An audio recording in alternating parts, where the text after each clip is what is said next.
नमस्कार. आज मी तुमच्यासाठी घेऊन आलेली आहे रवा शेव. त्याकरिता सुरुवातीला एका भांड्यामध्ये मी घेतलेलं आहे पाणी. ते पाणी छान उकळल्यानंतर त्यात टाकून घेतलेला आहे 1 वाटी रवा. आता ज्या वाटीने रवा टाकलेला आहे त्याच वाटीने 3 वाट्या पाणी इथे मी घेतलेलं आहे.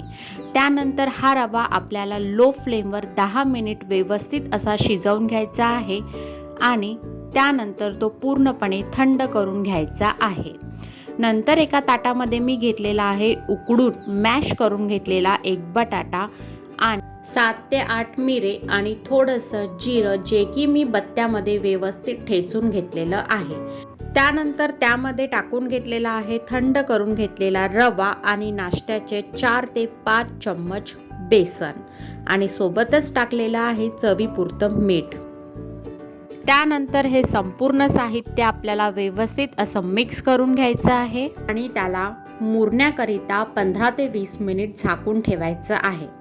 त्यानंतर हाताला तेल लावून घेतलेलं आहे आणि असे गोळे करून चकलीच्या साच्यामध्ये हे सारण टाकून घेतलेलं आहे आणि तेल गरम केल्यानंतर त्याचे शेव पाडून घेतलेले आहे अशा पद्धतीने.